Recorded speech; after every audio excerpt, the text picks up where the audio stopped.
قبول فرمائے، اور جس مقصد زندگی کی خاطر فرش عزا پہ تشریف لائے خدا ان مقاصد میں بھی ہم سب کو کامیابیاں کامرانیاں نصیب فرما دیں۔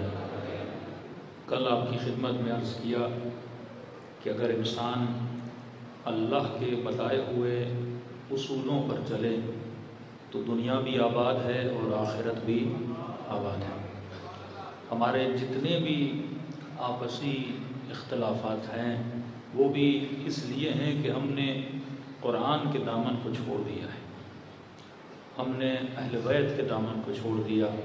جب صراحتاً بتا دیا کہ انی تارک فیکم الثقلین کتاب اللہ و عطرتی اہل بیتی، کہ دو گراں قدر چیزیں تمہارے درمیان چھوڑے جا رہا ہوں، جب تک ان کو تھامے رکھو گے تو حوض کوثر پر میری ملاقات نصیب ہوگی، اور اگر ان کو تھامے نہ رکھا تو حوض کوثر پر ملاقات نصیب ہونا ناممکن ہے۔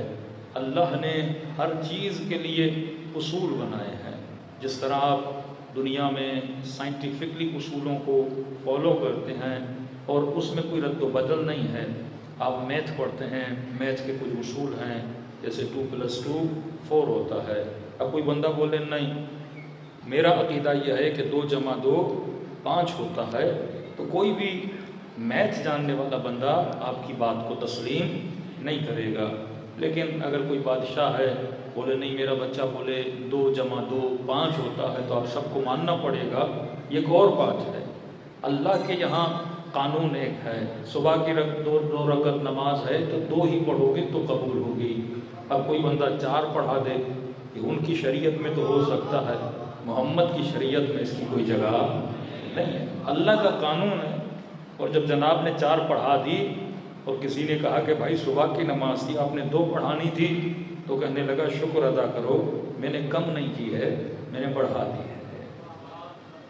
یہ سوچ جو ہے نا کہ میں نماز اپنی طرف سے اضافہ کر سکتا ہوں، فرمایا نہیں، شریعت پوری ایک میتھ ہے، اگر اس میتھ پہ عمل کرو گے تو اس کے رزلٹ جو ہیں تجھے جنت میں لے کر جائیں گے، اگر اس میتھ پہ عمل کرو گے تو اس کے رزلٹ جو ہیں معاشرے میں بہتری کی طرف آتے ہیں۔ کہ فرمایا زمین کا ورثہ ہم نے عباد الصالحین کو دیا ہے، یہ اللہ کی میتھ ہے۔ اگر غیر صالح بندے کو زمین کا ورثہ دو گے تو مسلمانوں کی پوری تاریخ کیا ہو جاتی ہے، تباہ و برباد ہو جاتی ہے۔ مثلا آپ کتنا بچاؤ گے؟ خلفائے راشدین کا سلسلہ چلا، آپ کہو گے 4 تک سب صحیح تھا، پھر 6 مہینے امام حسن کے ملاؤ گے، بولو گے وہ بھی صحیح تھا، پھر آگے کیا کرو گے؟ پھر عمر ابن عبدالعزیز کو ملا دو گے، بولو وہ صحیح تھا، پھر بنو عباس کو کیا کرو گے؟ پھر عثمانیہ کو کیا کرو گے؟ پھر یہ آج جو نظام چل رہے ہیں ان کو کیا کرو گے؟ تو آپ ایک سسٹم کو اگر صحیح ٹریک پہ چلاؤ تو اس کو ہمیشہ چلنا چاہیے، یہ نہیں کہ کسی حد تک آئے اور اس کے بعد وہ سسٹم رک جائے۔ تو یہی چیز سمجھانے کے لیے امام حسین نے قیام کیا کہ اگر تم رسول کے بتائے ہوئے اصولوں پہ نہیں چلو گے تمہاری نسلیں کیا ہو جائیں گی، تباہ و برباد ہو جائیں گی۔ ہم نے قرآن کا اصل یہ بتایا کہ قرآن نام پہ لعنت نہیں بھیجتا، قرآن صفت پہ لعنت بھیجتا ہے۔ یہ نہیں کہا کہ اللہ کی لعنت ہے ابلیس پر، یہ کہا کہ اللہ کی لعنت ہے شیطان پر۔ ابلیس جب تک ابلیس تھا ملائک کی صف میں بیٹھا ہوا تھا، لیکن جب وہ شیطان بنا تو خدا نے اس کو صف سے کیا کر دیا، نکال دیا۔ صحابی جب تک سلمان والا ہے تب تک صف میں بیٹھا رہتا ہے، لیکن جب وہ صفات نکال دی جاتی ہیں تو علی بھی اسے خود سے کیا کر دیتے ہیں، دور کر دیتے ہیں۔ اب ہمیں سکھایا جائے مثلا اصحاب کا احترام ہوتا ہے تو سوال یہ ہے صحابی نے صحابی کا احترام کیوں نہیں کیا؟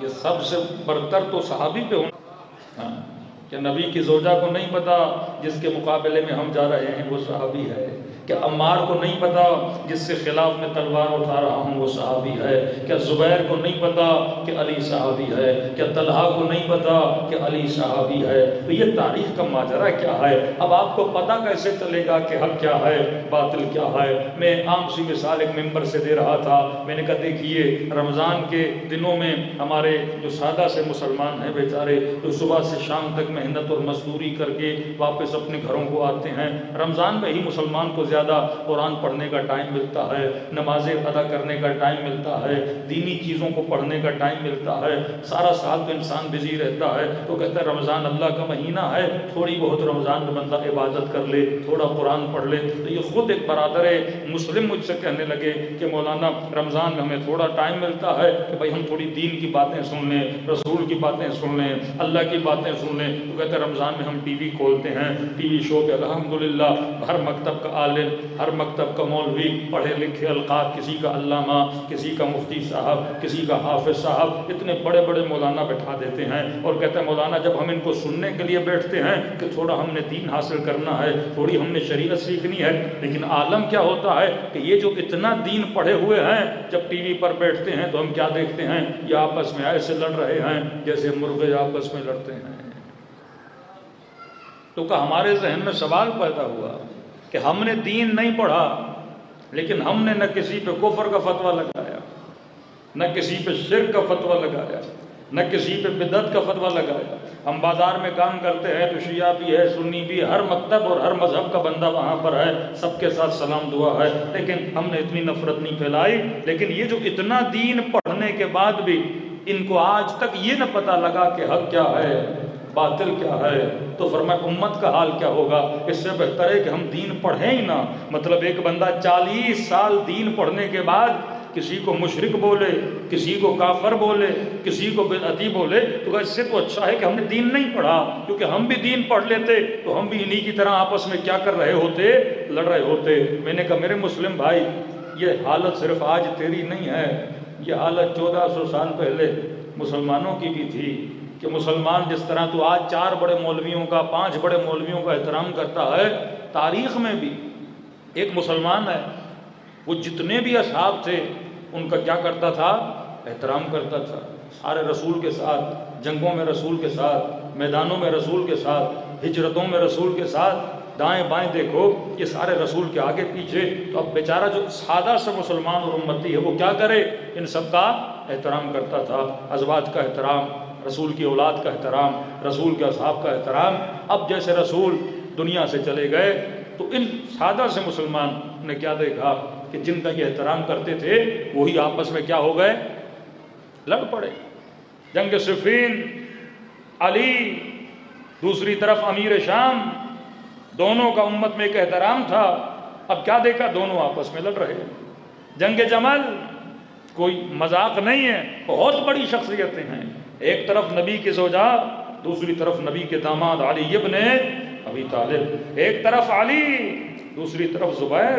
زبیر کو لقب ملا سیف الاسلام، اسلام کی تلوار، اتنا لڑے جناب زبیر، ایک طرف زبیر، ایک طرف علی ابن ابی طالب، ایک طرف طلحہ، ایک طرف علی کے لشکر میں اصحاب جیسے سلمان، ابو ذر، مقداد، اتنے بڑے بڑے اصحاب شامل ہیں۔ اب میں نے کہا یہ سوچو تیری 4 مولویوں کو دیکھ کے یہ حالت ہوئی ہے، تیری 4-5 مولویوں کو لڑتے ہوئے دیکھ کے یہ حالت ہوئی ہے، اس زمانے کے بیچارے عام مسلمان کی کیا حالت ہوئی ہوگی، وہ کتنا کنفیوز ہوا ہوگا کہ بھائی کروں تو کیا کروں، اگر علی کے مقابلے میں جاتا ہوں تو علی سے لڑنا پڑتا ہے، اگر علی کے لشکر میں آتا ہوں تو نبی کی زوجہ مد مقابل ہے، جس کے لیے قرآن بولے یہ تمہاری مائیں ہیں۔ ایک طرف یہ دیکھے کہ ماں کھڑی ہے، دوسری طرف دیکھے کہ علی کھڑا ہے، پھر جنگ صفین میں جائے تو کیا کرے، ایک طرف عمار ہے، دوسری طرف امیر شام ہے۔ تو میں نے کہا اس زمانے کا مسلمان بھی کنفیوز تھا، جس طرح آج کا سادہ مسلمان کیا ہے، کنفیوز ہے، اتنا کنفیوز ہے، کہتا ہے سیکولر بن جاؤں اچھا ان مولویوں سے، لبرل بن جاؤں اچھا ان مولویوں سے، کہ کوئی کفر، کوئی اتنی نفرتیں ان میں، اس سے اچھا ہے میں 5 وقت کی نماز پڑھوں، نہ 1 میں نہ 2 میں، پھر اللہ کو جواب دے دوں گا کہ خدایا میں کرتا تو کیا کرتا، یہ بھی قرآن کی آیت پڑھ رہا تھا، وہ بھی قرآن کی آیت پڑھ رہا تھا، یہ بھی تیرے نبی کی حدیث پڑھ رہا تھا، وہ بھی تیرے نبی کی حدیث پڑھ رہا تھا، میں کروں تو کیا کروں۔ میں نے کہا اس زمانے میں بھی یہی حالات تھے، لوگ ایسے جمع نہیں ہوتے تھے۔ مثلاً ابھی آپ گلگت بلتستان کا ماحول دیکھ رہے ہو، ایک طرف بلتستان میں مجمع کھڑا ہوا ہے اور وہ بھی استدلال کر رہے ہیں قرآن سے، حدیث سے، دوسری طرف دیامر ایک شہر ہے، وہاں پر بھی مولوی کھڑے ہیں لوگوں کو جمع کر کے، اور وہ بھی کیا پڑھ رہے ہیں، قرآن کی آیتیں اور حدیثیں پڑھ رہے ہیں۔ اب یہ لوگ جو وہاں کھڑے ہیں یا یہ لوگ جو یہاں کھڑے ہیں یہ کس کے کہنے پر آئے؟ مولوی کے کہنے پر نا. مولوی کہے گا وہ غلط کر رہے ہیں، قرآن کی یہ آیت ہے، یہ مخالفت کر رہے ہیں، یہ توہین کر رہے ہیں. مجمع کو کیا پتا؟ کراچی میں جب جلوس نکلا اور کافر کافر شیعہ کے نعرے لگے تو لوگوں نے کہا مولانا اتنے لوگ ہمیں کافر کر رہے ہیں. میں نے کسی کو بھی مجمع سے پکڑ کے پوچھو شیعہ کو کافر کیوں کہہ رہے ہو، میں نے کسی کو پتہ نہیں ہوگا. اور واقعاً انٹرویوز آج بھی پڑھے، ان کو بولا کیوں بول رہے ہو، کہ ہمیں نہیں پتہ، مفتی صاحب نے بولا ہے. یہ پوری قوم جب مفتی اور مولوی اور بزرگوں کے پیچھے لگ جاتی ہے وہ 5 منٹ کے لیے نہیں سوچتی کہ غلط کیا ہے صحیح کیا ہے.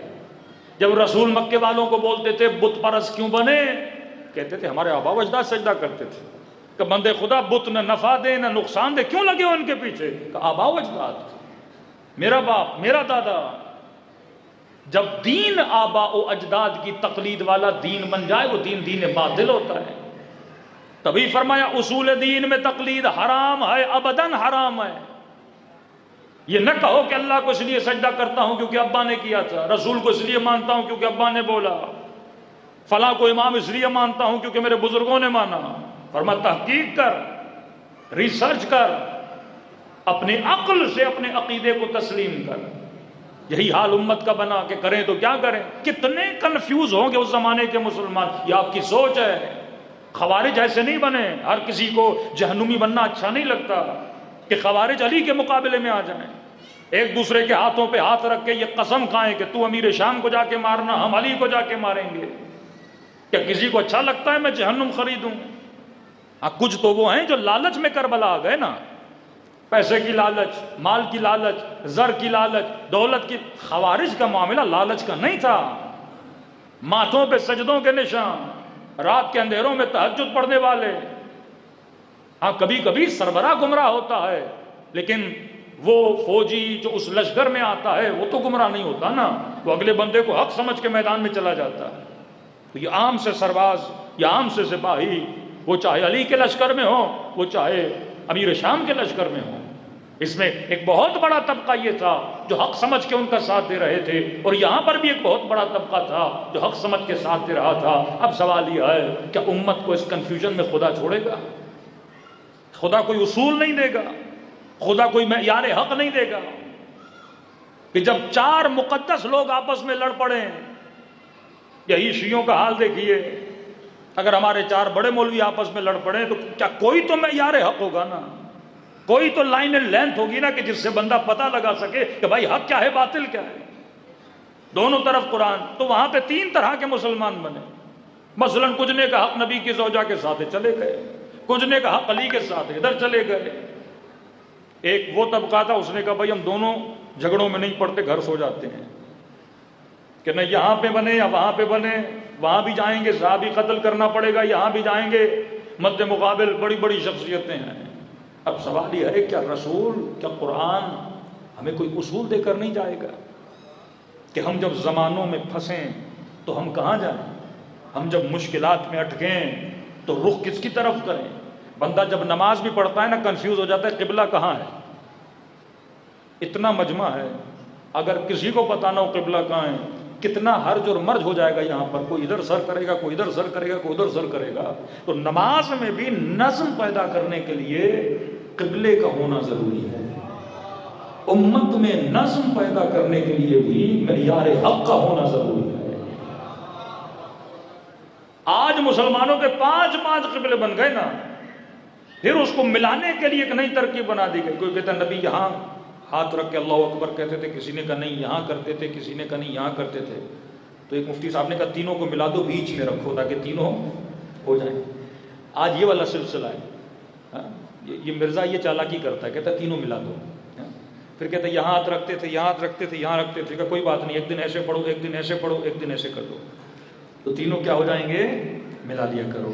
یہ ملاوٹی دین نہیں ہے، یہ صراط مستقیم ہے جس میں اعوجاج نہیں ہے، ٹیڑھا پن نہیں ہے. صراط کا نام کیا؟ سیدھا راستہ، ایک کلیئر لائن اینڈ لینتھ دی گئی ہے. اگر خدا ذرہ برابر بھی امت کو کلیئر نہ کرے تو گناہ امت پر نہیں ہے، سوال خدا پر ہے کہ خدا تو اگر کلیئر نہ کرے اور یہ لوگ اگر پریشان ہو جائیں اور اس پریشانی میں آپس میں لڑنے لگیں، یہ اس کو مار دے وہ اس کو مار دے، گناہ کس پر ہے؟ نبی امت سے جا رہا ہے، راستہ کلیئر نہیں، یہ بھی قرآن پڑھے وہ بھی قرآن پڑھے، یہ بھی فتوا دے وہ بھی فتوا دے، یہ بیچارے مسلمان کیا کریں؟ تو یہ ممکن نہیں کہ خدا کلیئر راستہ نہ چھوڑے، یہ ممکن نہیں کہ خدا کسی کو معیار حق نہ بنائے۔ اب میں نے کہا ممکن نہیں، سنو رسول ایک اصول بنا کر گئے، فرمایا علی مع الحق والحق مع علی۔ اب یا تو اس حدیث کا انکار کرو جو رسول نے بولا، یا بولا ہے تو اس حدیث کی تشریح کرو۔ ایک تو یہ ہے تشریح کی ضرورت بھی نہیں ہے، الفاظ نبی نے اتنے کلیئر بتائے کہ علی حق کے ساتھ ہے، حق علی کے ساتھ ہے۔ اگلا جملہ اتنا عجیب ہے کہ پریشانیوں میں بھٹکتے ہوئے راستے پہ چلتے ہوئے لوگوں کے لیے یہ ایک راہ حق اور مشعل حق بنا دی رسول نے۔ فرمایا علی حق کے ساتھ ہے، حق علی کے ساتھ ہے۔ فرمایا یہ نہ دیکھنا کہ حق کہاں جا رہا ہے، کیونکہ جب تک رسول تھے اور رسول کے ساتھ یہ پورا کنبہ تھا تو امت سب کو کیا سمجھ رہی ہے؟ حق۔ جب نبی دنیا سے چلے گئے تو سارے حق والے تھے نا، جنگوں میں، رشتہ داریوں میں، ہجرت میں، لڑنے میں، ہر جگہ کتابت کے لکھنے میں، حدیث کو پہنچانے میں، تبلیغ دین میں، کوئی سیدھے کوئی الٹے، سارے رسول کے ساتھ تھے نا، تو امت سب کو کیا سمجھے گی؟ حق سمجھے گی۔ اب یہ حق جب آپس میں لڑنے لگے، مسئلہ یہی ہے نا، خطا اجتہادی کا فتویٰ کہاں لگتا ہے کہ بھئی دونوں تھے حق، آپس میں لڑے تو ان کو بچانے کے لیے ایک نیا نظریہ جنم دیا گیا جس کو نام دیا گیا خطا اجتہادی۔ جناب تھے تو حق پہ، لیکن اجتہاد ان کا غلط تھا کہ علی سے لڑنا جائز ہے۔ نبی کی زوجہ حق پہ تھیں لیکن اجتہاد غلط تھا کہ علی سے لڑنا ہے، لہذا خود باطل پہ نہیں ہے، ان کا اجتہاد کیا تھا؟ غلط تھا۔ تو جب 3 4 6 7 8 10 100-200 حق آپس میں لڑ پڑے، امت ہو گئی کنفیوز، یہ بھی حق کا نعرہ لگائے، یہ بھی حق کا نعرہ لگائے، یہ بھی کہ لا حکم الا اللہ، اللہ کے علاوہ کسی کی نہیں چلے گی، نعرہ تو حق کا ہے، بندہ بھی کوئی کاتب ہے، کوئی ساتھی ہے، کوئی رشتہ دار ہے، کریں تو کیا کریں، سارے کے سارے کیا بنے؟ حق بنے۔ اور جب یہ حق آپس میں لڑ پڑے تو بیچاری امت کیا کرے؟ تو نبی نے فرمایا علی حق کے ساتھ ہے، حق علی کے ساتھ ہے۔ اور اگر یہ کنڈیشن ہو جائے کہ حق آپس میں لڑ پڑے تو یہ نہ دیکھنا حق کہاں جا رہے ہیں، یہ دیکھنا کہ علی کہاں جا رہا ہے۔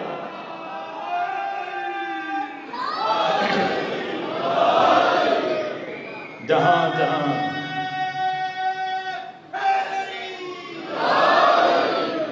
جہاں جہاں علی جاتا ہے وہاں وہاں خود حق جاتا ہے۔ مطلب اگر حق اور حقیقت کا بھی کوئی قبلہ ہے تو ذات علی ابن ابی طالب ہے۔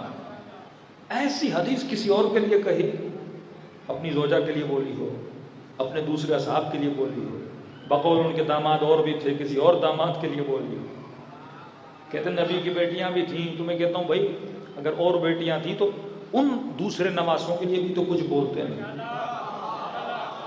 ساری فضیلتیں زہرا کے بیٹوں کے لیے، ان الحسن والحسین سیدہ شباب اہل الجنہ۔ ہاں میں نے کہا اور بیٹیاں تھیں تو ان کے احترام میں کھڑے ہوتے، نہیں ملتا ان کے۔ اچھا اور داماد تھے تو کسی ایک داماد کی فضیلت میں روایت پڑھ دیتے، صرف علی کی فضیلت میں کیوں کہ انا مدینۃ العلم وعلی وہوہا، یا علی انت منی بمنزلۃ ہارون من موسیٰ۔ اتنی فضیلت ضربت علی یوم الخندق افضل من عبادت الثقلین، یہ ساری فضیلتیں ایک داماد کے لیے کیوں، دوسروں کے لیے کیوں نہیں ہے؟ تو کیونکہ معیار حق بتانا اللہ کا کام تھا۔ کل کوئی مسلمان سے جب خدا سوال کرے گا کہ یہ بتا تو صفین میں کیوں گیا تھا، تو علی کے ساتھ کیوں نہیں تھا، وہ کہے گا خدایا مجھے حق کا پتہ نہیں تھا۔ اللہ نبی کو شاہد بنا دے گا، کیا میرے حبیب نے نہیں کہا تھا کہ علی حق کے ساتھ ہے، حق علی کے ساتھ ہے؟ یہ نہ دیکھنا یہ سارے حق کہاں جا رہے ہیں، یہ دیکھنا کہ علی کہاں جا رہے ہیں۔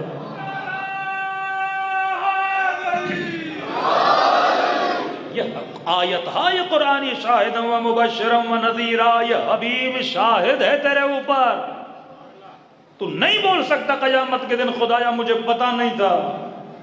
پھر یہ نبی کا فرمان کیا تھا جو رسول تجھے بتا کے جا رہے ہیں کہ میں کسی نہ کسی کو معیار حق بنا کے جا رہا ہوں۔ اور خطا اجتہادی پہ میں صرف ایک جملہ بولوں گا جو بہت کم ہمارے ممبر سے اس کی طرف اشارہ کی، یہ صرف میں جملے بول رہا ہوں، جن لوگوں کے ذہنوں میں یہ باتیں بٹھائی گئی ہیں وہ 1 منٹ کے لیے سوچیں، 1 منٹ کے لیے۔ اب مثلا جنگ صفین، ہمارا تو ایک اٹل عقیدہ ہے کہ ہم دشمن علی کو کبھی نہ مانتے ہیں، نہ اس کا دل میں ہمارے کوئی رتی برابر احترام ہے، محبت تو دور کی بات۔ جس نے کھلم کھلا علی سے کیا کی ہو، اور بھی ہیں لیکن چھپے ہوئے، لیکن جنہوں نے کھلم کھلا امیر المومنین سے دشمنی کی، علی کو گالیاں دیں، سب کو شتم کیا، جنگ کی امیر المومنین سے آ کے لڑے، جن کی وجہ سے ہزاروں اصحاب قتل ہوئے، عمار یاسر جیسی شخصیتیں۔ اب مسلمان کا کیا نظریہ، کہتے ہیں نہیں، دونوں لڑے، یہ خطا کیا تھی، خطائے اجتہادی۔ شیعہ لفظ اجتہاد کو بہتر سمجھ پائیں گے کیونکہ ہمارے ہاں اجتہاد ہوتا ہے، جس کی آپ تقلید کرتے ہو اسے کیا بولتے ہو، مجتہد۔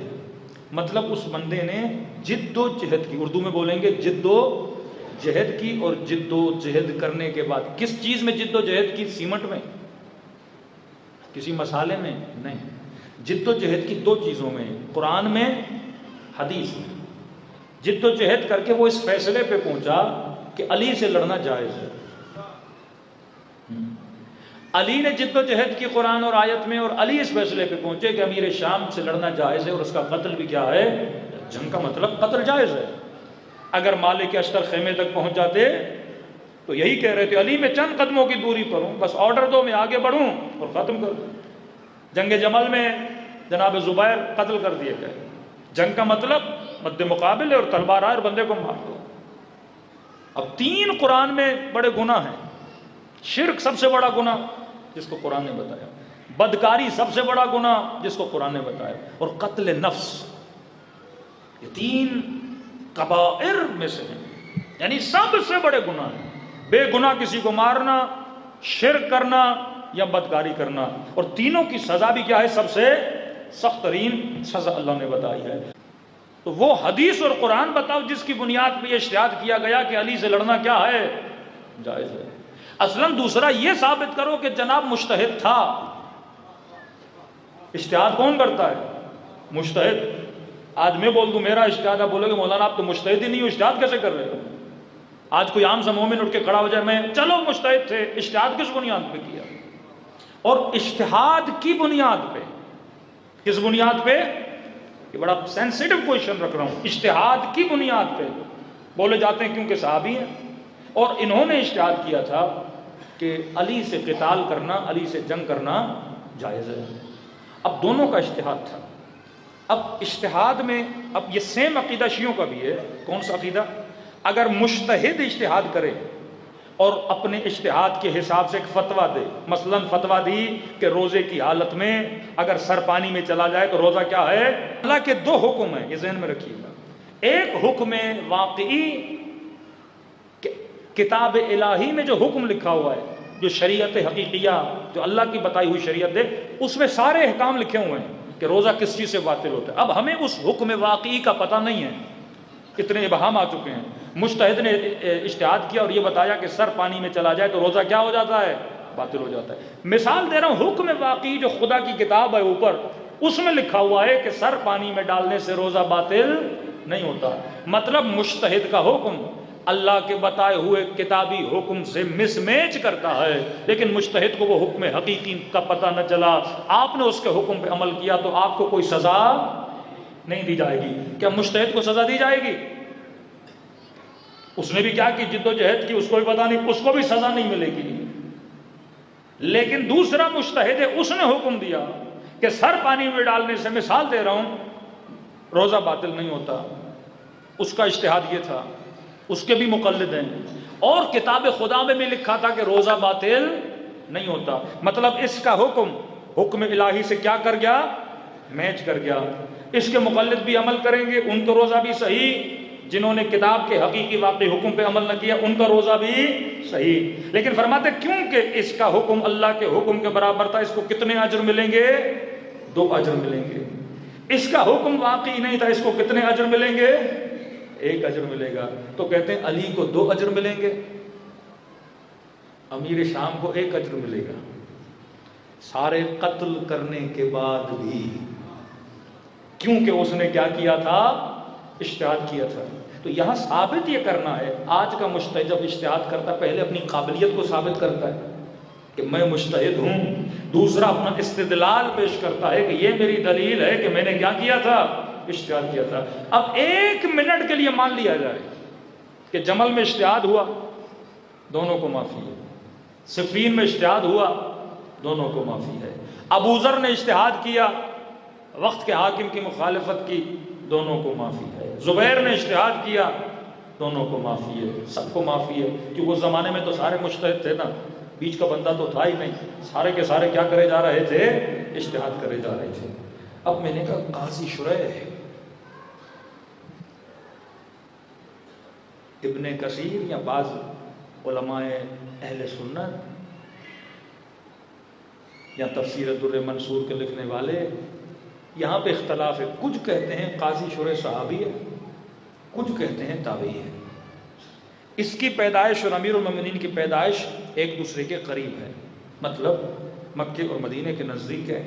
99% چانسز ہیں اس نے رسول کو دیکھا بھی ہو. کچھ کہتے ہیں اس کے رسول کے ساتھ ایک مکالمہ بھی ہوا، پڑھا لکھا بندہ.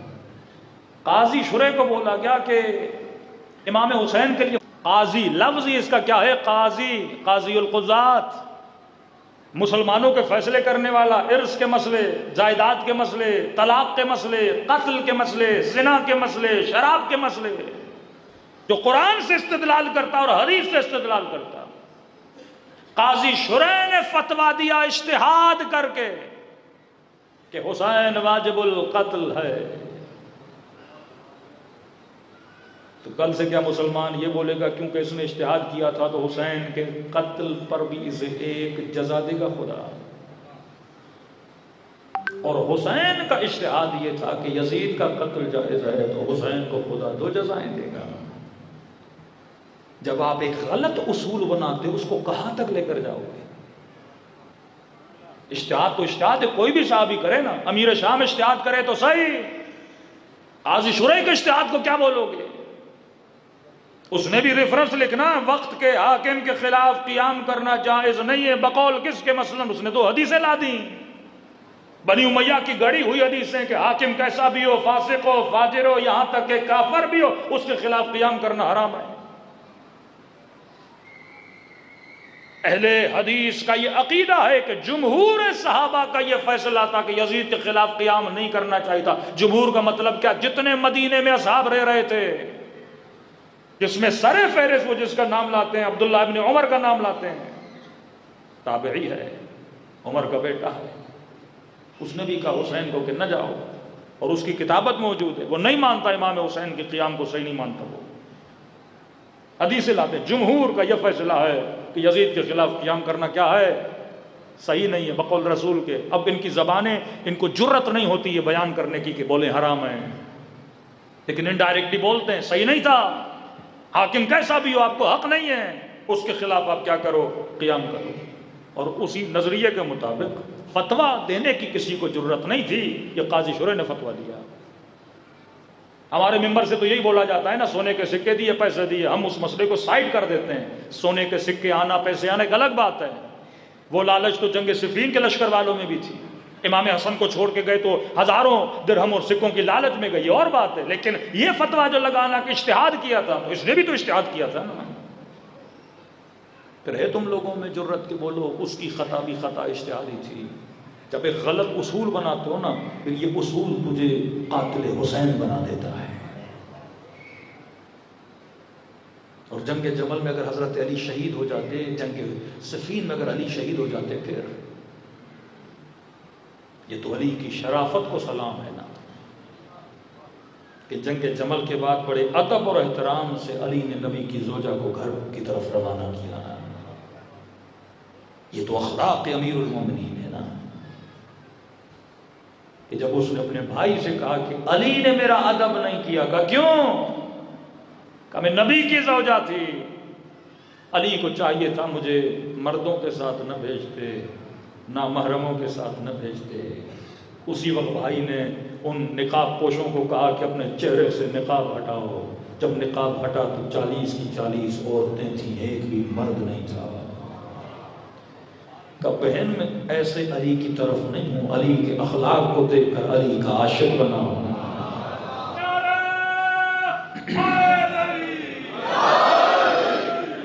سیرت علی، ایسے رسول نے نہیں کہا علی حق کے ساتھ ہے، حق علی کے ساتھ ہے. ایسے نہیں کہا میں شہر علم و علی دروازہ، ایسے نہیں کہا میں شہر حکمت و علی دروازہ. علی حکیم تھے، امت کے حکیم.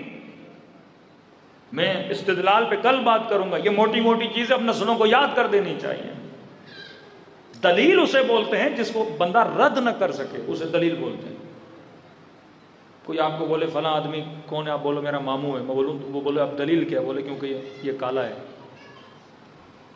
کالا ہے اس لیے تیرا ماموں ہے. دنیا میں تو اتنے کالے ہیں، پھر سارے تیرے ماموں ہو گئے. دلیل ایسی ہو جو بندہ رد نہ کر سکے. کسی چیز کو ثابت کرنے کے لیے آپ دلیل ایسی پیش کرو کہ اگلا بندہ رد نہ کرے، اصلاً اس میں رد کرنے کی صلاحیت ہی نہ ہو. جناب نے اپنے والد کو لکھا کہ میں حاکم بن گیا ہوں. تو والد نے بیٹھا آپ کیوں حاکم بنے؟ کہا میں عمر میں بڑا تھا. تو والد نے کہا بیٹا عمر میں تو میں بھی تجھ سے بڑا ہوں. دلیل ہو نا، آپ کسی چیز کو مان رہے ہو اس کے پیچھے دلیل کیا ہے.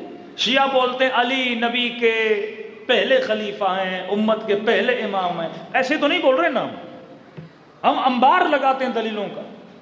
صلاحیت علی کی زیادہ تھی. ابن ابو الحدید شیعہ عالم نہیں ہے بھائی، نہج البلاغہ پڑھنے کے بعد بھی تو علی کو امام نہیں مان رہا. پہ ماتم ہے.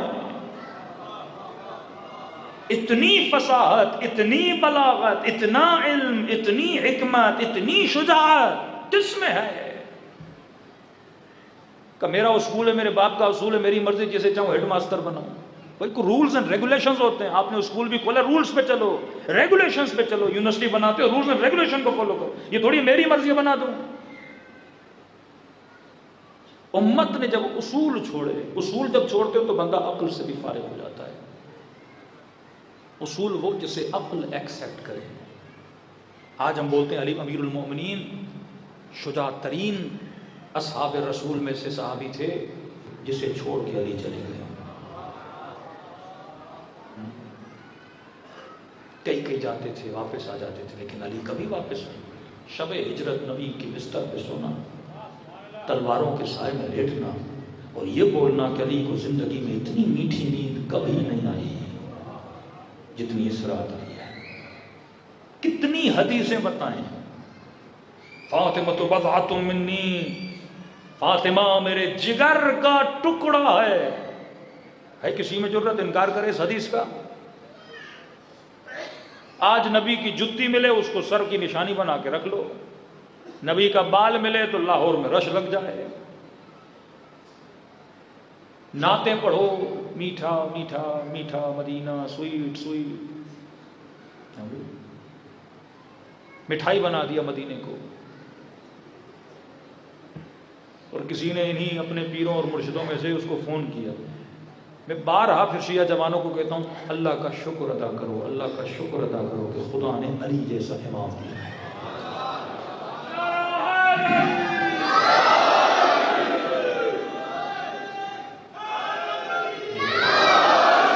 اور پھر کہتا ہوں دوسرا شکر ادا کرو کہ اللہ نے اس مکتب میں تجھے علی کے ماننے والے حقیقی علماء عطا کیے.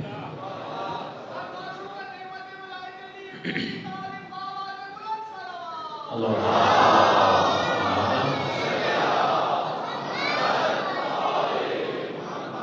یعنی آپ مثالی علماء خدا نے آپ کو عطا کیے. مثالی پورے عالم اسلام کے مسلمانوں میں.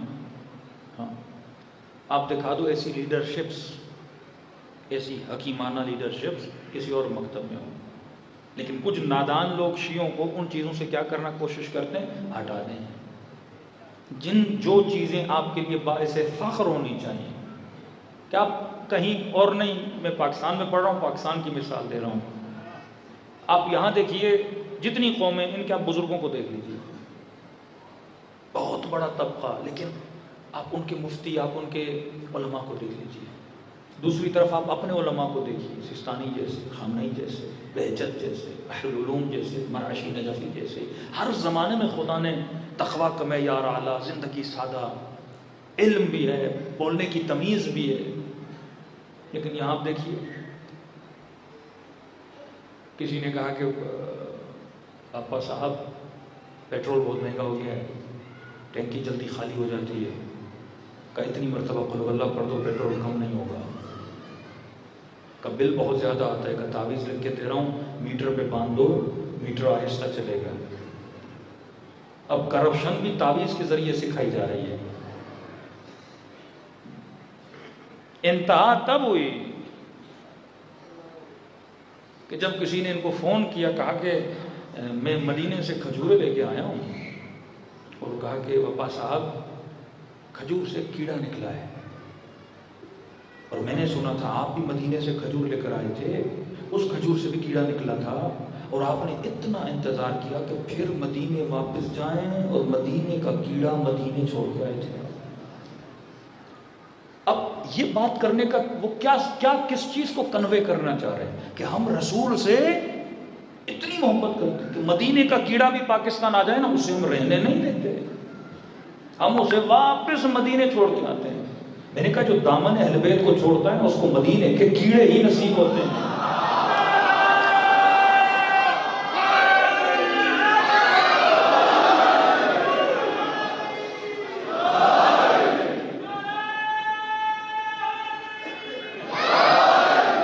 حماقت، جہالت، اندھے پن کی یہ دوری ہے. یہ واقعہ جب سنو نا، پھر سجدے شکر ادا کرو، خدا تیرا شکر ہے تم نے علی کا ماننے والا.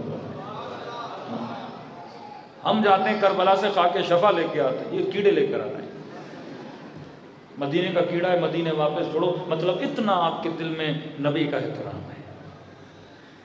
پھر اوپر سے یہ بولے کہ اپنے بچوں کے نام پر علی کے دشمن کا نام ہوگا.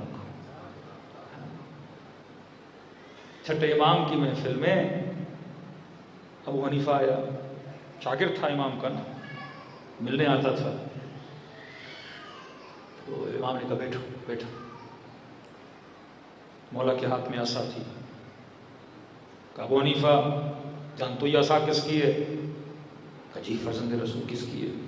کہا میرے جد رسول کی عصا ہے.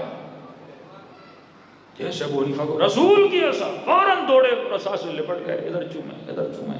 پہلے یہ فتوا دو عصا کو چومنا جائز ہے تو علم کو کیوں نہیں؟ عصا کو چومنے لگے رسول کی. امام کے چہرے پہ مسکراہٹ آئی، عصا کو پیچھے کیا. کہ ابو حنیفہ بڑے عجیب ہو، نبی کی لکڑی کو چوم رہے ہو، لیکن جس کے خون میں گوشت میں مصطفیٰ کا گوشت ہے وہ تجھے نظر نہیں آ رہا.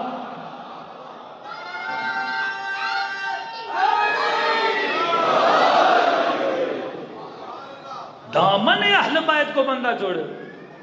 بولے حسین کی زری کو چومنا بدعت ہے، ادھر جانا بدعت ہے، ماتم کرنا بدعت ہے، رونا بدعت ہے. کیڑا مدینے سے آیا ہے، اسے سنبھال کر جناب کہاں لے جا رہے ہیں؟ مدینے لے جا رہے ہیں. محبت کردار سے ہوتی ہے، محبت اخلاق سے ہوتی ہے. ہم نے آنکھیں کھلتے علی سے پیار نہیں کیا. علی سنا، علی دیکھا، تب جا کے علی سے عشق ہوا. تم بھی سناؤ، تم بھی دکھاؤ کیا تھے.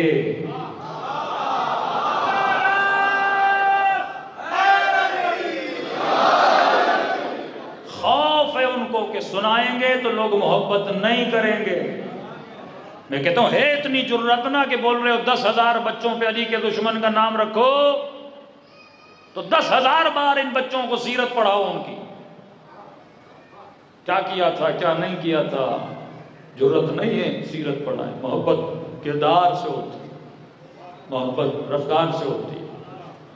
پھر انہوں نے ایک حدیث پڑھ دی کہ یہ حدیثیں صرف آل رسول کی شان میں تھوڑی ہیں، دوسری حدیثیں بھی ہیں جو آپ کو سنائی نہیں جاتی۔ اب جھوٹ کا نہ سر ہوتا ہے نہ پیر۔ فرمایا ان الحسن والحسین سیدا شباب اہل الجنہ، حسن و حسین جنت کے جوانوں کے سردار، کل میں سنا چکا، اس کی طرف اشارہ بھی دیا، پھر حدیث بنا دی، لوگوں کو بتا دی کہ یہ جنت کے جوانوں کے سردار ہیں۔ ایک دوسری حدیث ہے فنا اور فنا جنت کے بوڑھوں کے سردار ہیں۔ بھائی بات کرنے سے پہلے اس کو قرآن کے اصولوں سے کیا کرو، ملا۔ کب قرآن نے کہا کہ بوڑھے جنت میں جائیں گے؟ کب رسول نے کہا کہ بوڑھے جنت میں جائیں گے؟ تو اس قول کو بیان کر کے ان بیچاروں کے ساتھ بھی زیادتی کر رہا ہے جن کو بوڑھوں کا سردار بنا رہا ہے، اور خود رسول پہ بھی کیا باندھ رہا ہے؟ جھوٹ باندھ رہا ہے، کیونکہ نبی نے ایسا کبھی کہا نہیں۔ نبی نے فرمایا اندھے جنت میں نہیں جائیں گے، بوڑھے جنت میں نہیں جائیں گے۔ جب یہ کہا نا تو مکے اور مدینے کی بوڑھیاں جمع ہو گئیں، بڈھے جمع ہو گئے، یا رسول اللہ ہم نے کیا قصور کیا کہ ہم جنت میں نہیں؟ اب یہ نہیں دیکھ رہے کہ مصطفیٰ خود بھی بوڑھے ہیں۔ ان عقل پہ پردوں پہ یہ بھی نہیں کہ جو کہہ رہا ہے وہ خود بھی کیا ہے، 60 کے قریب ہے، خود بھی بوڑھا ہے، اور کہہ رہا ہے جنت میں بوڑھے نہیں جائیں گے، جنت میں اندھے نہیں۔ کہا یا رسول اللہ ہم بوڑھے ہیں۔ نبی نے کہا عجیب بندے ہو، جنت میں بوڑھے نہیں جوان ہو کے جایا۔ جنت کمال کا نام ہے، اور کمال کو حاصل کرنے کے لیے بندے کو خود بھی باکمال ہونا چاہیے۔ اور بوڑھا جنت میں جائے گا کیا کھائے گا؟ دانت ہوں گے نہیں، پھر کیلے ہی کھاتا رہے گا۔ پھر جنت میں جوان جاتا ہے، لذت آئے جنت، پھر دودھ کی نہریں، شہد کی نہریں، پھر حوریں، پھر غلما، پھر یہ ساری لذتیں، تو اس کے لیے بندہ جوان ہونا، تراوت اور شادابی۔ جنت ضعف کا نام نہیں ہے، جنت کمال کا نام۔ بڑھاپا کیا ہے؟ ضعف ہے۔ بڑھاپا کیا ہے؟ نقص ہے۔ بڑھاپا کیا ہے؟ کمزوری ہے۔ تو جنت میں یہ صفات نہیں ہے۔ جنت میں کون جاتا ہے؟ کمال جاتا ہے۔ اگلی حدیث میں تو ان جناب نے انتہا کر دی۔ کبھی کبھی سن کے میں کہتا ہوں یہ FIR ہے تو ان پہ کاٹنی چاہیے نا۔ ہاں، یہ ساری FIR ایسے لوگوں پر جو خالصتاً رسول پہ کیا باندھ رہے ہیں؟ تہمت۔ میں کسی غیر رسول کو بڑھانے کے لیے اپنے رسول کی توہین کروں، یہ کتنی بڑی توہین ہے۔ فرمائیے جو حدیث ہے نا کہ حسین منی وانا من الحسین، حسین مجھ سے ہے میں بھی حسین سے۔ انہوں نے کہا یہ حدیث امیر شام کے لیے بھی ہے کہ وہ مجھ سے ہیں اور میں اس سے ہوں۔ اب اس کی تشریح خود بھی نہیں کر سکتا۔ میں نے کہا وہ رسول سے ہیں، یہ تو ثابت کر، وہ کیسے؟ لیکن رسول اس سے ہیں۔ اب بتا رسول کب سے اس سے ہیں؟ کب سے؟ کفر کے زمانے سے، شرک کے زمانے سے، کب سے؟ جب کہہ رہے حسین مجھ سے، میں حسین سے ہوں، تو حسین کی ابتدا بھی نور ہے، حسین کی انتہا بھی نور ہے۔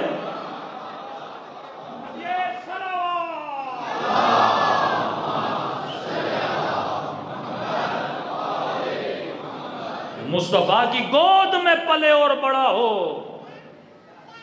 انسان کو سوچنا چاہیے کہ جب ہم کچھ بولتے ہیں تو اس کو پہلے قرآن کے سسٹم سے چیک کرے، کہیں ایسا تو نہیں میں قرآن کی مخالفت کر رہا ہوں۔ اس کی نبی کی بیان کردہ محکم ترین احادیث سے کیا کرے؟ چیک کرے، کہیں میں صحیح کہہ رہا ہوں کہ نہیں کہہ رہا۔ اب یہ جو ٹائٹل رکھا ہے نا، ناموس صحابہ اور اہل بیت بل، ٹائٹل کیا ہے؟ توہین صحابہ اور توہین اہل بیت بل۔ اب میں ٹائٹل پڑھ کے ہنس رہا تھا۔ ٹائٹل کیا ہے؟ توہین صحابہ توہین اہل بیت بل ہے، کہ جس نے بھی ان دونوں کی توہین کی ان کو کیا ملنی چاہیے؟ سزا ملنی چاہیے، اور دونوں نے ایک دوسرے کی توہین کی ہے۔ جو لفظ توہین ہے نا، دونوں نے ایک دوسرے کی، صحابہ نے اہل بیت کی توہین کی ہے، اور اہل بیت اگر علی کو مانا جائے تو علی نے جنگ جمل میں آئے، ان کے مقابلے میں آئے۔ آپ ان دونوں کو آپس میں جوڑو کو کیسے؟ یہ ٹائٹل ہی غلط ہے کہ مطلب ایک طرف علی، دوسرے طرف یہ دونوں ایک دوسرے سے لڑ رہے ہیں، تو ایک طرح سے دونوں ایک دوسرے کی کیا کر رہے ہیں؟ توہین کر رہے ہیں۔ حسن مد مقابل دوسرا، ایک دوسرے کی کیا کر رہے ہیں؟ توہین کر رہے ہیں۔ جو امام حسن نے صلح نامہ لکھا، صرف صلح نامہ بچوں کو پڑھاؤ، صرف صلح نامہ ہے جرت کسی مفتی میں سارے ان کے اعتراضات کی دھجیاں اڑ جائیں گی اگر یہ صلح نامہ لا دیں قوم کے سامنے. یہ تو بتاتے ہیں حسن نے صلح کی، حسن نے صلح کی، تم شیعہ صلح کرو. میں کہتا ہوں وہ صلح پڑھو بھی تو صحیح نا. کس حکیمانہ طریقے سے امام حسن نے اپنی صلح میں وہ سب کچھ ثابت کر دیا کہ امام کو پتا تھا آگے آنے والا زمانہ بولے گا کہ ایسا نہیں تھا. شرائط جو لکھی امام حسن نے، ان شرائط میں سے ایک شرط یہ تھی، آج کے بعد کسی بھی منبر سے کسی بھی مسجد میں میرے بابا علی ابن ابی طالب کے اوپر سب کو ختم نہیں کیا جائے گا. اور اس نے نیچے سائن کی نہیں کروں گا، اس کا مطلب پہلے کرتا تھا.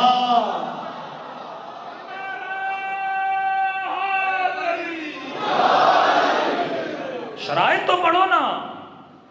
فرمایا جتنے لوگوں، جتنے اولاد علی، شیعیان علی کا تم نے وظیفہ بند کیا ہے.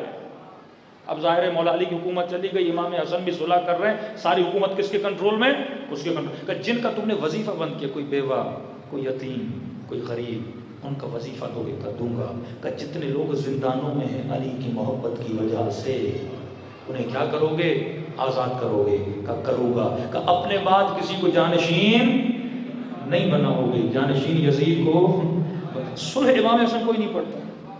بولتے ہیں شیعوں کا جھوٹ ہے کہ منبروں سے علی کو برا بھلا. میں نے کہا صلح تو نکالو نا تاریخ سے. صلح شرائط پہ ہوئی تھی نا. آپ کہیں پہ دھرنا دیتے ہو، انتظامیہ کے ساتھ کیا کرتے ہو؟ صلح کرتے ہو. امام حسن نے صلح کی، صلح کی شرائط تھی. صلح کے نیچے کیا لکھی گئی؟ سائن کر دیے گئے تھے. نہیں ہے جرت کسی میں صلح کرے. ٹائٹل ہی عجیب ہے، توہین صحابہ، توہین اہل ہے، اور ٹائٹل میں ہی ایک دوسرے کے ہاں کیا ہے؟ توہین نظر لکھی ہوئی ہے. تو اس سے پہلے کہ لوگوں کو سزا دی جائے، پہلے اوپر فیصلہ کرو کس نے کس کی توہین کی تھی. اگر یہ فیصلہ امت میں ہو جائے اور واقعاً ہم ان لوگوں کو، اصحاب رسول کو، جنہوں نے آل رسول سے محبت کی، جنہوں نے نبی کے نواسوں سے محبت کی، جنہوں نے مصطفیٰ کی نسل سے محبت کی، جنہوں نے مصطفیٰ کی نسل سے وفا کی، ان پہ ہماری جانیں بھی قربان ہیں. کیوں تجھے سلمان صحابی نہیں لگتا؟ کیوں تجھے عمار صحابی نہیں لگتا؟ کیوں تجھے مقداد صحابی نہیں لگتا؟ کیوں تجھے ابو ذر صحابی نہیں لگتا؟ کیوں تجھے ابن عباس صحابی نہیں لگتا؟ کیوں تجھے عثمان ابن مظعون صحابی نہیں لگتا؟ یہ سارے بھی تو صحابی رسول ہیں نا. کیا شیعہ ان کو نہیں مانتے؟ شیعہ صاحب کو مانتے ہیں. لیکن وہ بندہ جو صحابی کا لباس پہن کے علی سے دشمنی کرے، حسن سے دشمنی کرے، حسین سے دشمنی کرے، علی کو برا بھلا کہے، اس کو صحابی بولنا صحابی کی توہین ہے.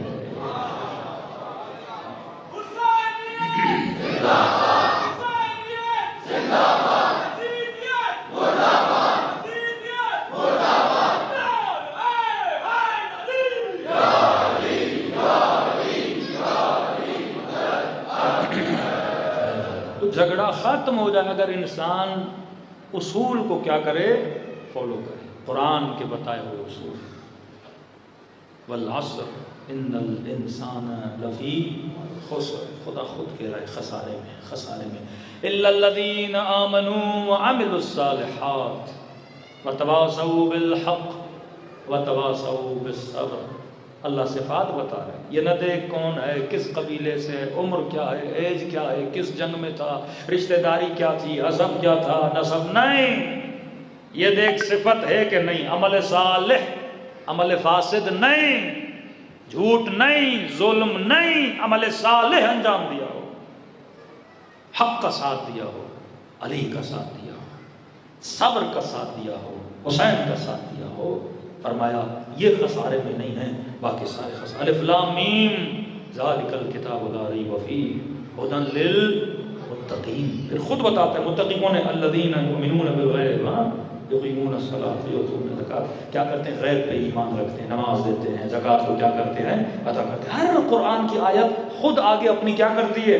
تشریح کرتی ہے. اہدنا الصراط المستقیم، ہمیں صراط مستقیم پہ چلا. کون سی صراط؟ صراط الذین انعمت علیہم، ان کا راستہ جن پہ میں نے اپنی نعمت کو نازل کیا. غیر المغضوب علیہم، یہ کون ہے نعمت والے؟ جن پہ میں کبھی غضبناک نہیں ہوتا. یہ کون ہے نعمت والے؟ جو کبھی گمراہ نہیں ہوتے. ارے جس کی زندگی کا 1 سال بھی گمراہی میں رہا ہو وہ نعمت والا کیسے؟ جس نے زندگی میں 40 سال بت پرستی کی ہو وہ نعمت والا کیسے؟ کہ نعمت والے وہ ہیں نہ کبھی گمراہ رہے نہ کبھی مین پہ غضبناک ہوا. یہ وہی ہیں جن کے لیے کہے کہ انما یرید اللہ یذہب عنکم الرجس اہل البیت. شرک رجس ہے، بت پرستی رجس ہے، شراب رجس ہے.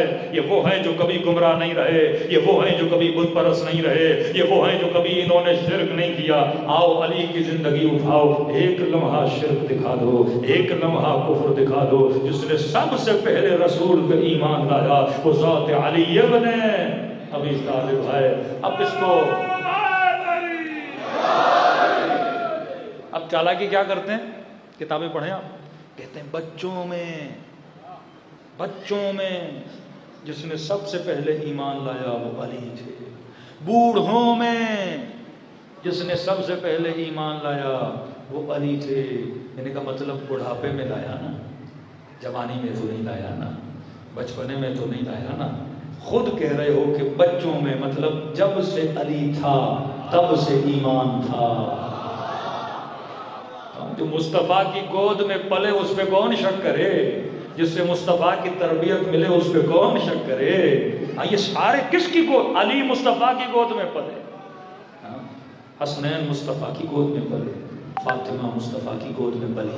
اب جو اپنی گودوں میں نبی کی جوتیاں رکھتا ہے، جو مدینے کے کیڑوں کو بھی سنبھال کے رکھتا ہے، وہ نبی کہے کہ فاطمہ تو بضعۃ منی، میرے جگر کا، میرے وجود کا حصہ ہے.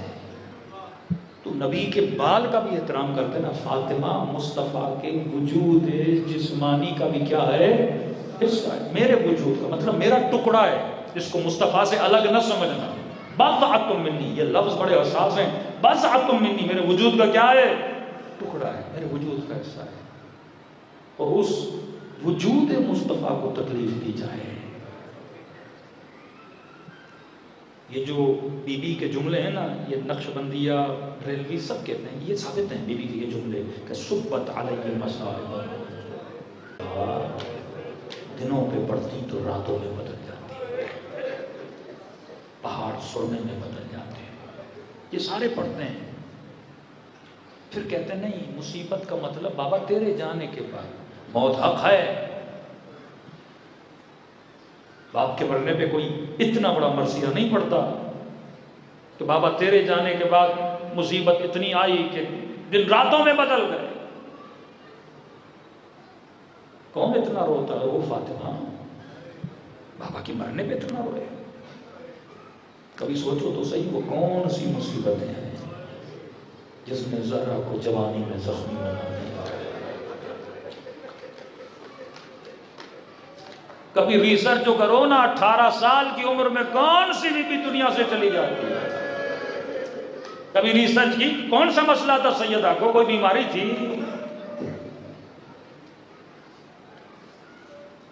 کس چیز کی وجہ سے دنیا سے چلی گئی؟ رو رو کے چلی گئی. پھر غور و فکر کرو نا، وہ کون سی خطائیں تھیں جس کی وجہ سے وقت کا حاکم سیدہ کے گھر جا کے سیدہ سے معافی مانگ رہا تھا. یہ لکھا ہوا ہے. حق مانگنے گئی تھی یا نہیں؟ بعض چیزوں کا انکار ناممکن ہے. آگ کا دروازہ چلو انکار کر دیں گے، لیکن فدق کا انکار ناممکن ہے.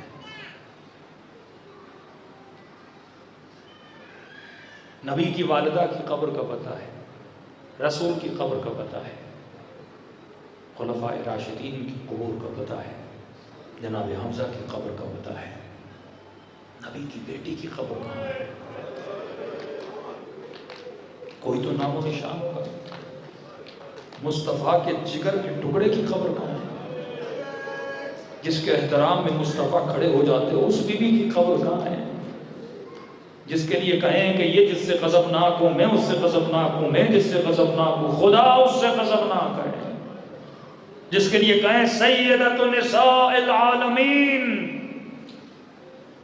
کوئی جنت کے جوانوں کا سردار ہے، یہ کہے کائنات کی بیویوں کی سردار ہے. مریم جس میں شامل ہے، حوا جس میں شامل ہے، آسیہ جس میں شامل ہے. کتنا بڑا مقام اس بیوی کا. اور اسی فاطمہ کے بیٹے کو دشت کربلا میں بے کفن مارا جا رہا ہے. تیری غیرت نہ جاگے؟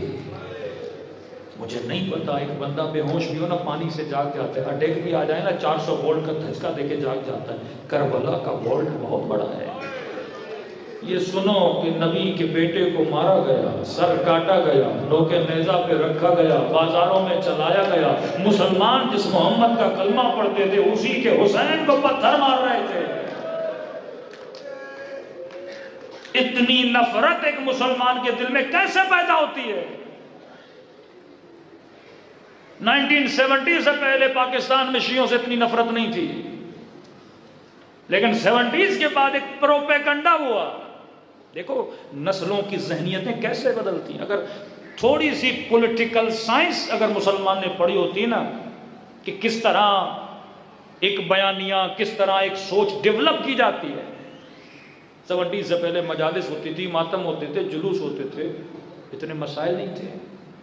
اور 1970s کے بعد انہی مسلمانوں کے بچے بڑے ہوئے، ماحول ایسا بنا کہ شیعوں کو پکڑ کے کبھی ٹانگیں کاٹی گئی، سر کاٹے گئے، بدن کے ٹکڑے ٹکڑے کر کے پارسل کر کے 12 چنار بھیجے گئے.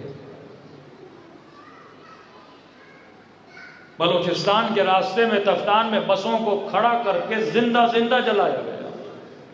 کوہستان کے علاقے میں بسوں کو کھڑا کر کے قمیضیں اتار کے زنجیروں کے نشان دے کے مسلمان زندہ زندہ گلا کاٹ رہا ہے، گلا کاٹ رہا ہے. قلب اتنا قسی ہو چکا ہے. اس کا ذہن جو اتنا ڈیولپ ہوا، اس کے اندر اتنی نفرت آئی. اب یہ نہیں دیکھ رہا یہ جوان کسی کا بیٹا ہے، کسی کا بھائی ہے، کسی کا شوہر ہے، کسی کے ساتھ اس کا کوئی تعلق ہے، کم از کم مسلمان نہیں انسان تو ہے، تو کس طرح اس کا گلا کاٹ رہا ہے. کتنی قساوت ہوگی کہ وہ مشین جس سے درخت کاٹے جاتے تھے تو انسان کی ٹانگیں کاٹ رہا ہے، تو زندہ زندہ ان کے ٹکڑے کر رہا ہے. کہ سعودیہ میں خاتون کے سامنے اس کی 4 سالہ بچے کو اتار کے اس ڈرائیور نے اس کا گلا کاٹ دیا کہ یہ شیعہ ہے. نفرت ایک دن میں نہیں بنتی، نفرت کا ایک پروسیس ہوتا ہے. 40 سال اس ملک میں نفرت کا بیج بویا گیا. 4000 مدرسے بلوچستان میں بنائے گئے. وہ لٹریچر، جھوٹا لٹریچر کہ شیعہ یہ ہیں، شیعہ وہ ہیں، اتنا نفرت کا بیج بولا. آج مسلمان کو کسی کا گلا کاٹنے میں نہ شرم آتی ہے نہ حیا آتی ہے، بلکہ فخر کرتا ہے میں نے اچھا کیا ہے. 40,000 یا 70,000 ممبروں سے جب علی کو سب و شتم کیا جائے گا، جب علی کی نفرت شام والوں کے دلوں میں بھری جائے گی،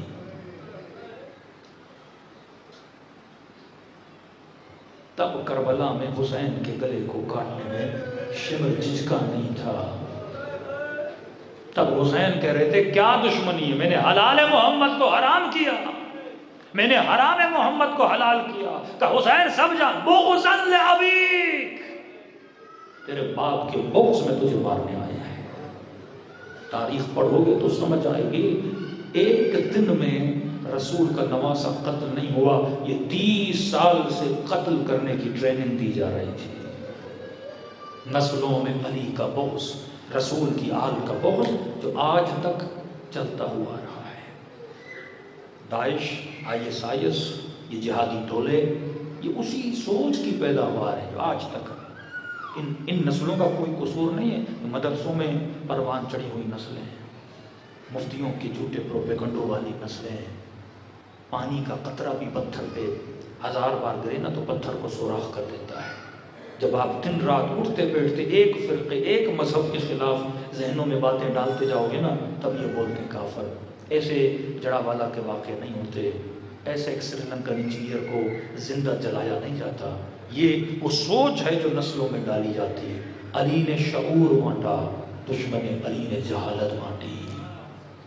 اور علی کے شعور کا نتیجہ یہ ہے کہ آج خدا نے علی والوں کو دنیا میں عزت عطا کی ہے کہ نہ وہ کل کے یزید کے سامنے جھکے تھے، نہ آج کے یزید کے سامنے جھکے ہیں. جا لبنان میں دیکھے لبنانیوں کی عزت دیکھ، جا کے ایران میں دیکھے ان کی لیڈروں کی عزت دیکھ کہ دنیا آج احترام کرتی ہے، ادب کی نگاہ سے دیکھتی، کہتی ہے خوددار لوگ ہیں، یہ کبھی بھی اپنی عزت پہ کمپرومائز نہیں کرتے۔ 8 سال، مذاق نہیں ہے، 8 سال ماؤں نے اپنے بچے قربان کیے اپنی خودداری کے لیے، اپنی ملک کی آزادانہ پالیسی کے لیے، اپنے مفاد کے لیے، اپنی قوم کے مفاد کے لیے 8 سال۔ ڈاکٹر اسرار بہت بڑا نام ہے اہل سنت علماء کا، کہتے ہیں جب میں نے یہ دیکھے نا شاہ کی ٹینکیں کھڑی ہیں اور مائیں اپنے شیر خوار بچے اپنے سینے سے لگا کے کھڑی ہیں، ٹینک سامنے، کوئی 6 مہینے کا بچہ لے کر آئی ہے، کوئی 4 سال کا بچہ لے کر آئی ہے اور ٹینکوں کے سامنے کھڑی، کہتا اس دن میں سمجھ گیا اس قوم کو کوئی شکست نہیں دے سکتا، کیونکہ جب یزید حسین کو شکست نہیں دے سکا، یہ بھی کبھی حسینیوں کو شکست نہیں دے سکتے۔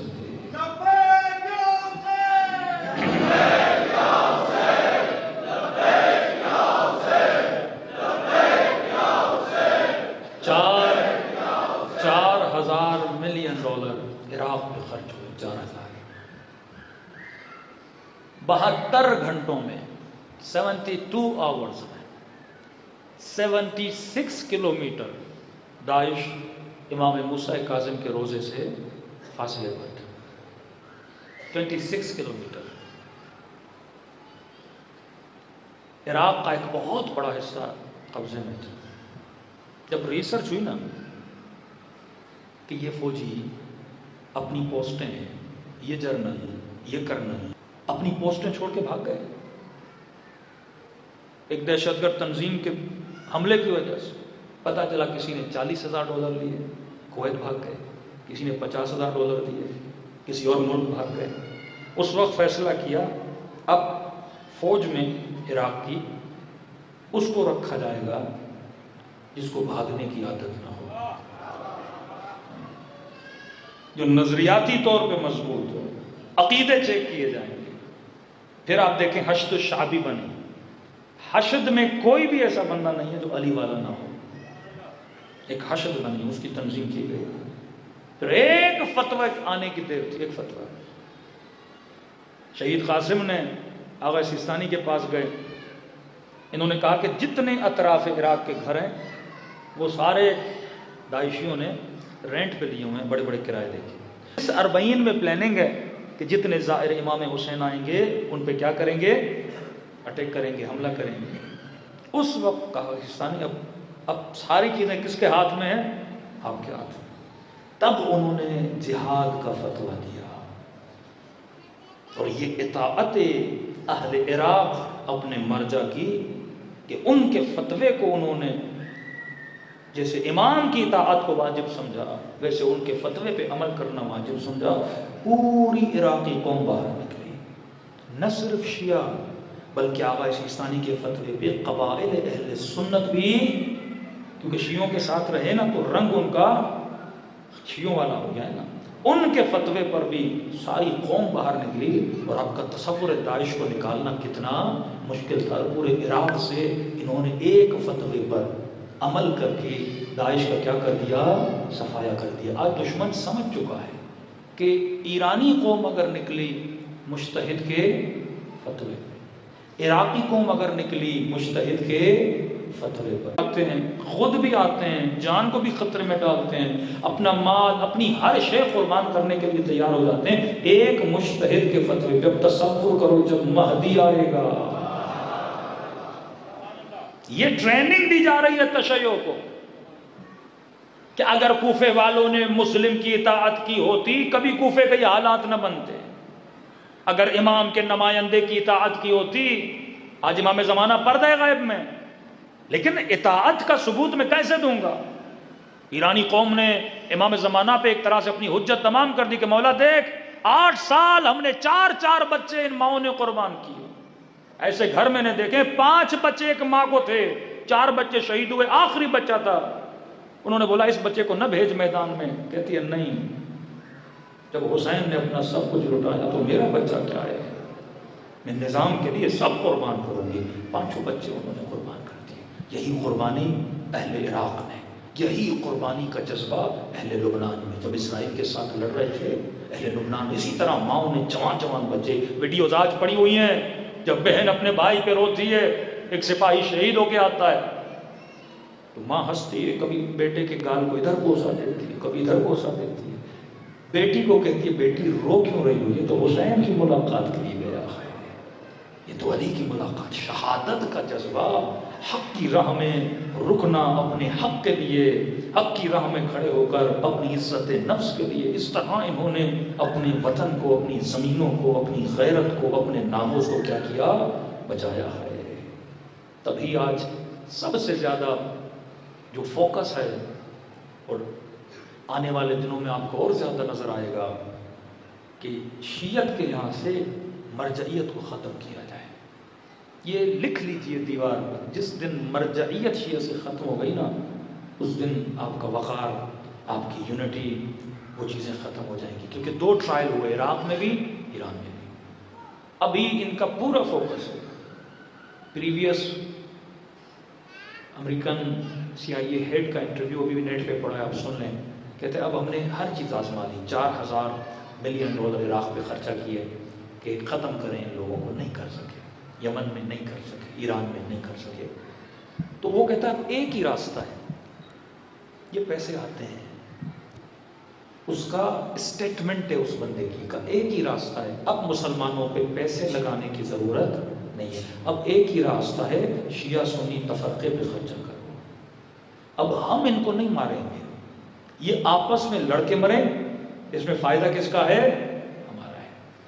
لیکن وہ مدبرانہ اور حکیمانہ سیاست ہی آغا سیستانی کی، جنہوں نے عراق میں شیعہ سنی فساد ہونے سے روک دیا۔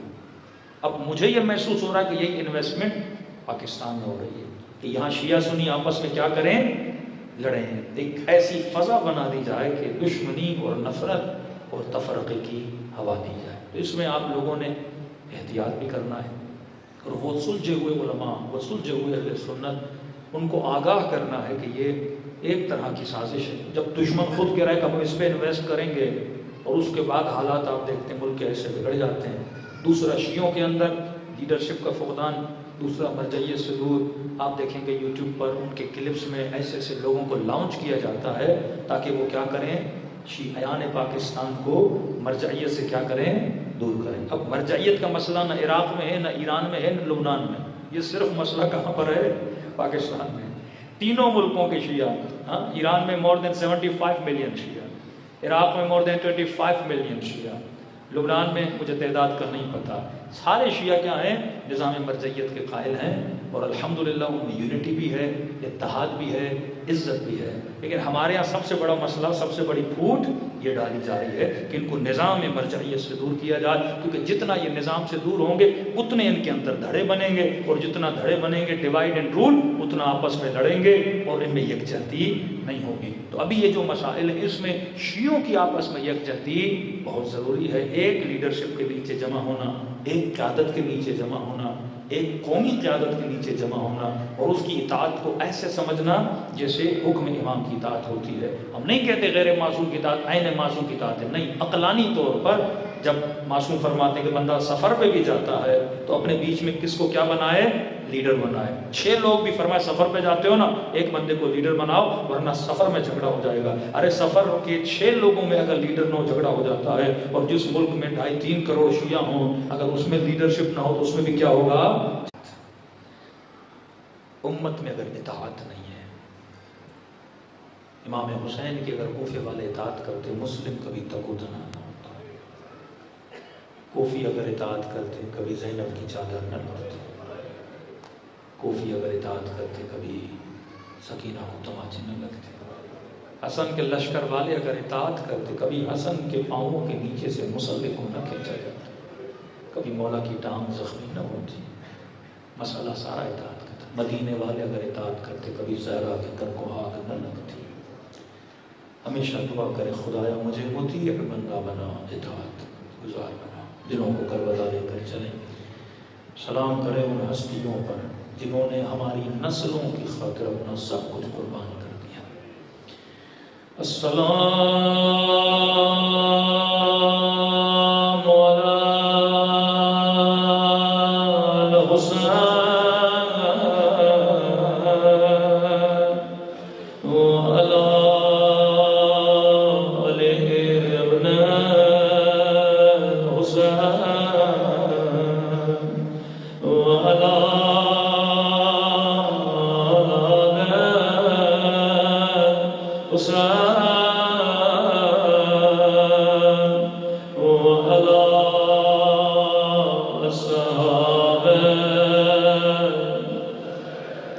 بلند آواز سے السلام علی حسین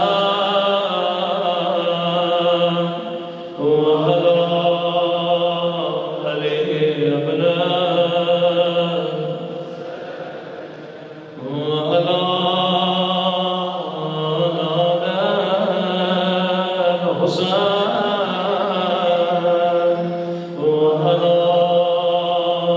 حسین حسین کی صدا بلند ہو السلام علی حسین وعلی علی ابن وعلی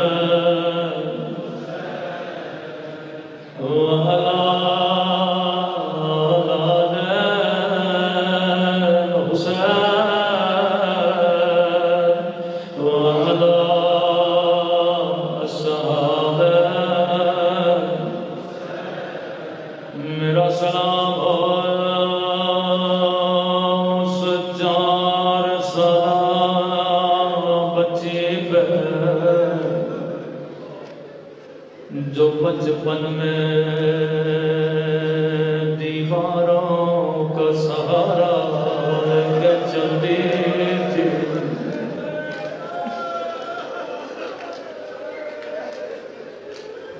میرا سلام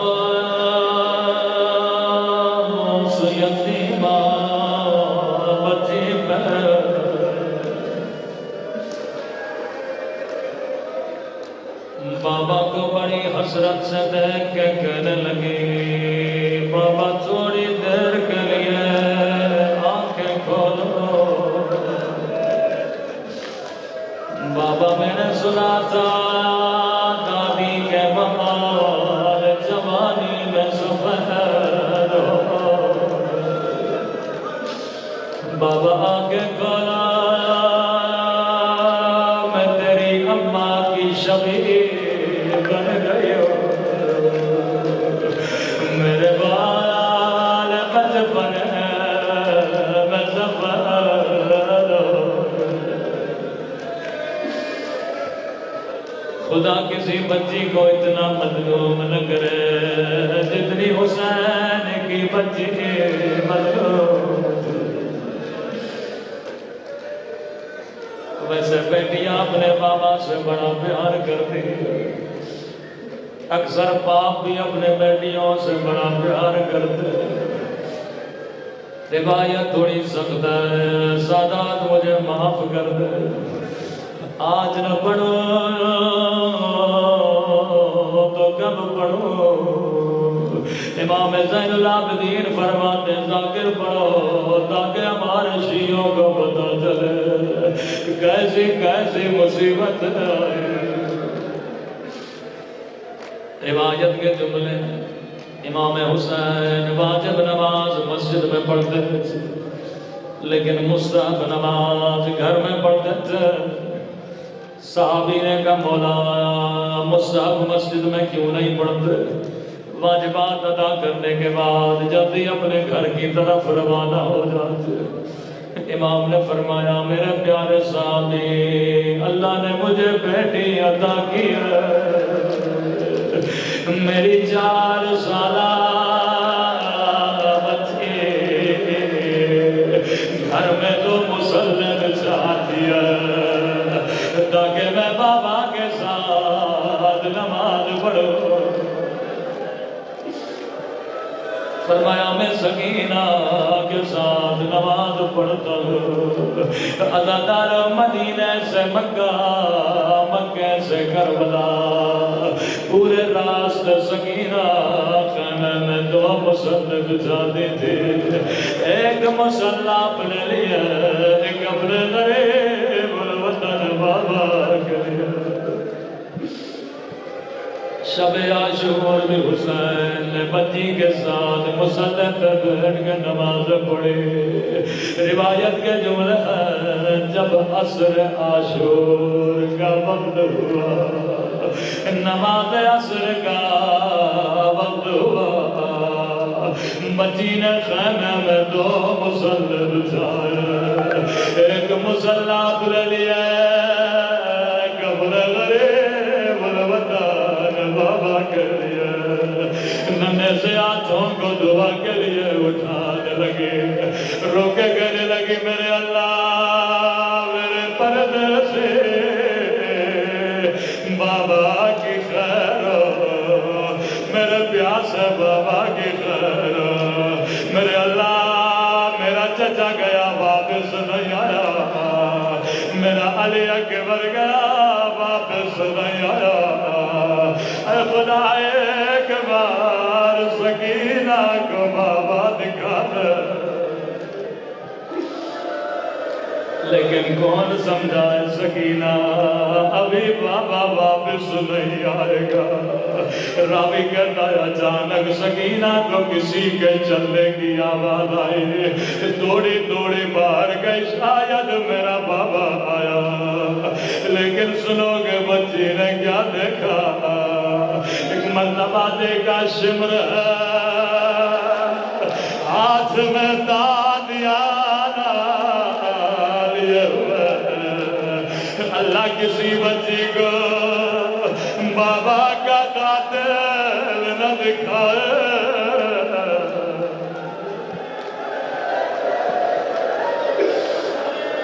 میں قربان سکینہ تیری مظلومیت میں، جیسے شمر لئی نے دیکھا بچی دوڑی دوڑی خیمے سے باہر آئی. لئی کہتا ہے سکینہ کس کا انتظار کر رہی ہو؟ کہتی ہے بڑی دیر سے میرا بابا نہیں آیا. لئی کہتا ہے سکینہ کیا بابا کو دیکھنا چاہتی ہو؟ کہتی ہے مجھے بابا کی بڑی یاد آئی ہے. اب روایت کے جملے پر اس لئی نے وہ ظلم کیا جس کی مثال تاریخ میں نہیں ملتی. آیت اللہ مظاہری فرماتے ہیں جیسے بچی نے کہا مجھے بابا کی بڑی یاد آئی ہے، فرماتے لئی کے ہاتھوں میں حسین کا کٹا ہوا سر تھا، سر کو بچی کی طرف پھینک دیا. اے شمر تیرے ہاتھ کٹ جاتے تو کبھی میرے مولا کا سر نہ پھینکنا. بچی بابا بابا او میرے غریب بابا، او میرے تین دن کے پیاس بابا، او بابا تیرے گردن کی رگیں کس نے کاٹے؟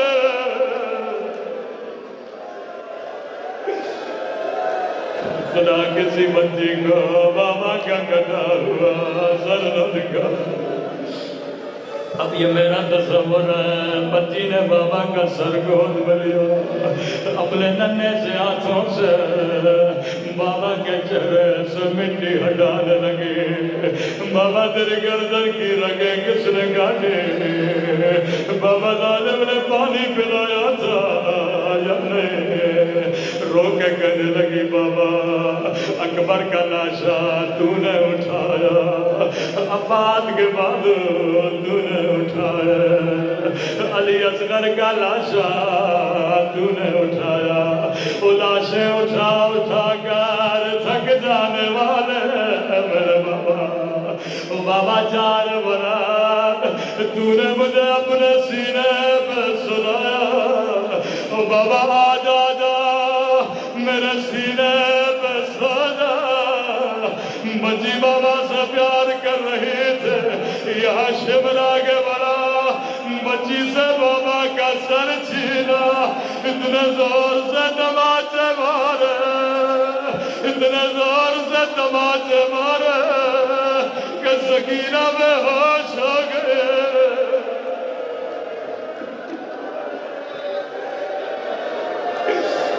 میں قربان سکینہ کی مصیبت کا پہاڑ ٹوٹا، ثانیہ زہرا زینب کبریٰ پہ جیسے خیمے میں پہنچی، کیا دیکھا؟ بچی زمین پہ لیٹی، کانے بھی زخمی ہے، رخساروں پہ نیلے داغ ہے۔ مجھے نہیں پتا زینب نے بچی کو ہوش میں کیسے لایا ہوگا، جیسے سکینہ کا سر گودی ملیا۔ اللہ جانے زینب اتنا روئی، سکینہ کی آنکھیں کھلی۔ بڑے قدیمی مومنوں ذرا سوچ کے بتا، جب بچی کی آنکھیں کھلی ہوں گی پہلا سوال کیا کیا ہوگا؟ بچی نے یہ نہیں کہا پھوپھی اماں میرا بابا مارا گیا، بچی نے یہ نہیں کہا پھوپھی اماں مجھے دماد مارے گئے، بچی نے یہ بھی نہیں کہا پھوپھی اماں میرے در چھینے گئے، یہ بھی نہیں کہا پھوپھی اماں کوئی میرے چچا بات کو بلائے۔ او مجلس میں آنے والیوں سنو، سکینہ نے کیا کہا؟ جیسے آنکھیں کھلی بابا کو یاد نہیں کیا، اپنے کانوں کو یاد نہیں کیا، بابا کی کٹی ہوئی گردن کو یاد نہیں کیا، چچا بات کو یاد نہیں کیا۔ روایت کے جملے ہے جیسے ننھی سی آنکھیں کھلی، نگاہ زینب کے چہرے پہ پڑے، پہلا سوال کیا پھوپھی اماں آپ کی چادر کہاں ہے؟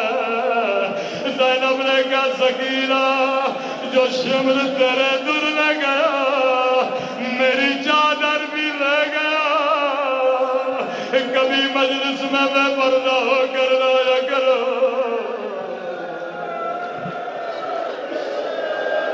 اللہ